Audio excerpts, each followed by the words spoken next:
5e nuit et suivante. Sire, poursuivit Scheherazade, le premier vieillard qui conduisait la biche, continua de raconter son histoire au génie, aux deux autres vieillards et aux marchands. Je pris donc, leur dit-il, le couteau, et j'allais l'enfoncer dans la gorge de mon fils, lorsque tournant vers moi languissamment ses yeux baignés de pleurs, il m'attendrit à un point que je n'eus pas la force de l'immoler. Je laissai tomber le couteau, et je dis à ma femme que je voulais absolument tuer un autre veau que celui-là.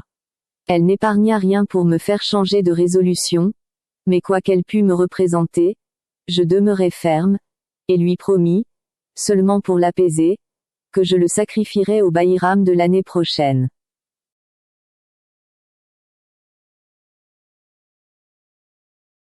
Le lendemain matin, mon fermier demanda à me parler en particulier. Je viens, me dit-il, vous apprendre une nouvelle, dont j'espère que vous me saurez bon gré. J'ai une fille qui a quelques connaissances de la magie. Hier, comme je ramenais au logis le veau dont vous n'aviez pas voulu faire le sacrifice, je remarquai qu'elle rit en le voyant et qu'un moment après elle se mit à pleurer. Je lui demandai pourquoi elle faisait en même temps deux choses si contraires. Mon père, me répondit-elle, ce veau que vous ramenez est le fils de notre maître. J'ai ri de joie de le voir encore vivant, et j'ai pleuré en me souvenant du sacrifice qu'on fit hier de sa mère, qui était changée en vache. Ces deux métamorphoses ont été faites par les enchantements de la femme de notre maître, laquelle haïssait la mère et l'enfant. Voilà ce que m'a dit ma fille, poursuivit le fermier, et je viens vous apporter cette nouvelle. À ces paroles, ô génie, continua le vieillard, je vous laisse à juger quelle fut ma surprise. Je partis sur le champ avec mon fermier, pour parler moi-même à sa fille.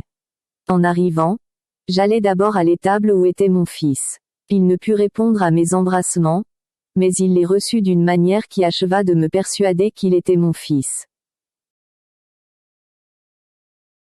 La fille du fermier arriva. Ma bonne fille, lui dis-je, pouvez-vous rendre à mon fils sa première forme? Oui, je le puis, me répondit-elle. Ah, si vous en venez à bout, repris-je, je vous fais maîtresse de tous mes biens. Alors elle me repartit en souriant.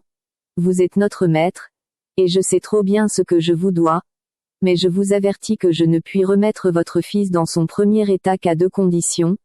La première, que vous me le donnerez pour époux, et la seconde, qu'il me sera permis de punir à personne qui l'a changé en veau. Pour la première condition, lui dis-je, je l'accepte de bon cœur. Je dis plus, je vous promets de vous donner beaucoup de bien pour vous en particulier, indépendamment de celui que je destine à mon fils. Enfin, vous verrez comment je reconnaîtrai le grand service que j'attends de vous. Pour la condition qui regarde ma femme, je veux bien l'accepter encore.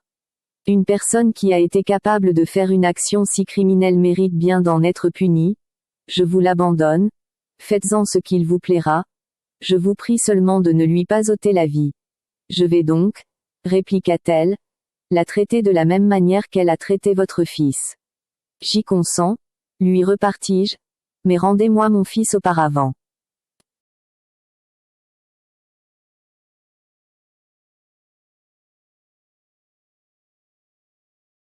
Alors cette fille prit un vase plein d'eau, prononça dessus des paroles que je n'entendis pas, et s'adressant au veau, dit-elle, si tu as été créé par le Tout-Puissant et souverain maître du monde tel que tu parais en ce moment, demeure sous cette forme, mais si tu es un homme, et que tu sois changé en veau par enchantement, reprends ta figure naturelle par la permission du souverain créateur. En achevant ces mots, elle jeta l'eau sur lui, et à l'instant il reprit sa première forme. Mon fils, mon cher fils, m'écriai-je aussitôt en l'embrassant avec un transport dont je ne fus pas le maître, c'est Dieu qui nous a envoyé cette jeune fille, pour détruire l'horrible charme dont vous étiez environné, et vous venger du mal qui vous a été fait, à vous et à votre mère. Je ne doute pas que par reconnaissance, vous ne vouliez bien la prendre pour votre femme, comme je m'y suis engagé. Il y consentit avec joie, mais avant qu'ils se mariassent, la jeune fille changea ma femme en biche, et c'est elle que vous voyez ici. Je souhaitais qu'elle eût cette forme, plutôt qu'une autre moins agréable, afin que nous la vissions sans répugnance dans la famille. Depuis ce temps-là, mon fils est devenu veuf, et est allé voyager.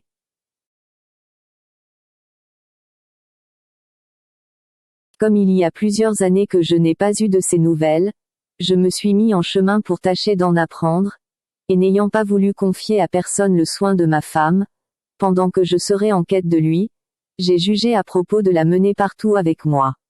Voilà donc mon histoire et celle de cette biche. N'est-elle pas des plus surprenantes et des plus merveilleuses? J'en demeure d'accord, dit le génie, et en sa faveur, je t'accorde le tiers de la grâce de ce marchand.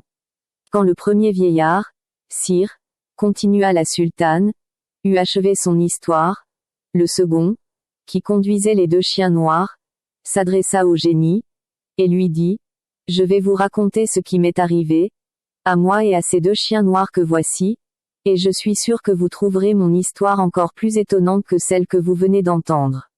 Mais quand je vous l'aurai contée, m'accorderez-vous le second tiers de la grâce de ce marchand? Oui, répondit le génie, pourvu que ton histoire surpasse celle de la biche. Après ce consentement, le second vieillard, poursuivit Scheherazade, s'adressant au génie, commença ainsi son histoire.